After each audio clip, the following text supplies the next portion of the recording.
Hello, today I would like to tell you some short thoughts on strategy practice.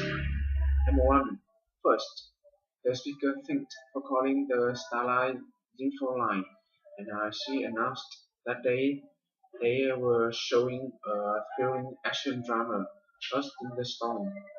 Next, she said they had shows that day at 1:35 and 7:30 p.m. and also before 5 o'clock were half price. And then finally, she reminded that cold drinks, hot popcorn, and other snacks were available for sale in the lobby and not to bring outside food into the theater. Number two, first, the speaker said the president had met that morning with his advisors following his speech he had made to representatives of the National Teachers Union.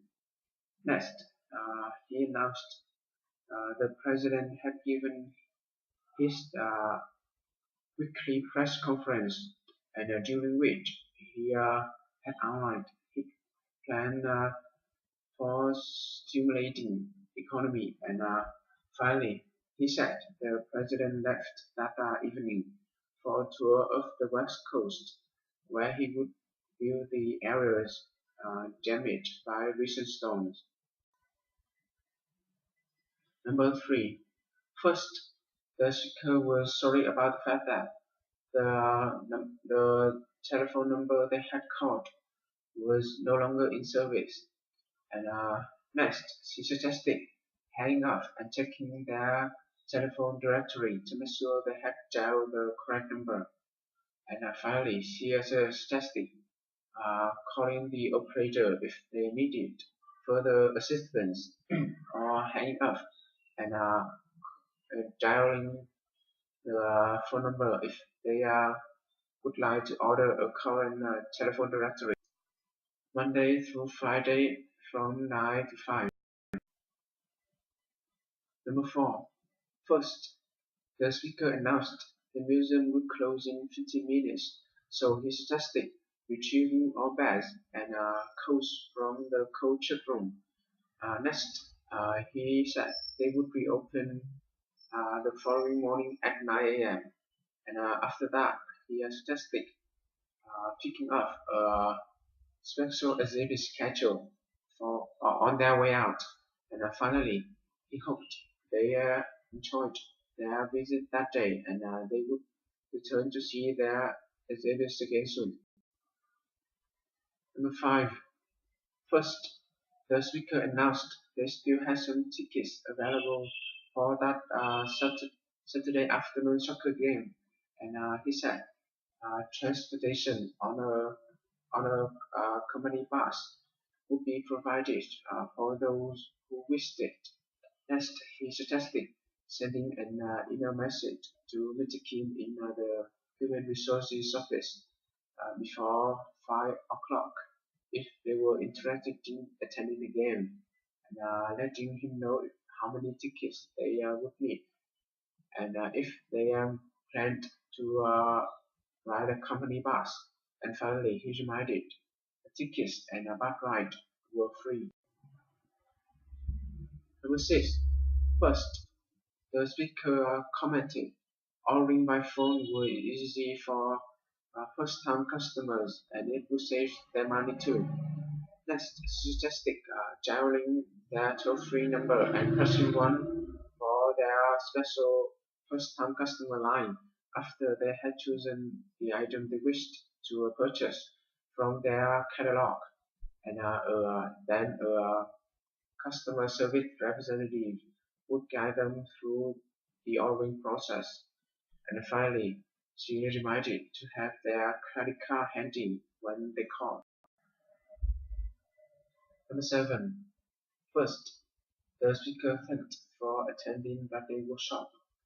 Next, she introduced Professor Martina Tove, and chairperson of Political Science Department at National University.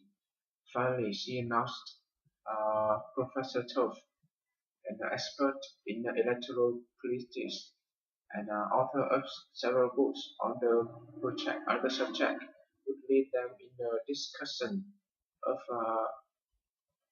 of current current political climate and the application for the upcoming elections. Number 8. First, the speaker thanked for coming out that night, and she announced they had a wonderful program for them. Next, she said, Dr. Jim uh, in his lecture, Italian art would be accompanied by a fascinating slideshow, would be preceded by a brief musical performance. After that, she said students from the City School of Music would perform a piece by Vivaldi, and suddenly she reminded, following the lecture, there would be a question and answer session. Number 9. First, the speaker announced the traffic on the Harbour Bridge were backed up that morning due to an accident, and next he said he saw the road condition resulting from the night before snowstorm caused the bus to hit the truck, and the icy road affected traffic all of all of the area, and he said cars were moving slowly, and most major routes into the city and buses were running behind schedule. And finally, he reminded, uh, blowing, he suggested blowing themselves extra time for getting to work that day and being careful out there. Number 10. First, the speaker asked the customers not to park in the lot next door because that lot belonged to Joe's restaurant. Next, she said their car would be towed if they parked there, and if street parking was not available, they could park in the lot behind the ABC supermarket. And finally, she suggested leaving the area by front door, uh, free for delivery vehicles, and she thinks about that. Thanks for listening.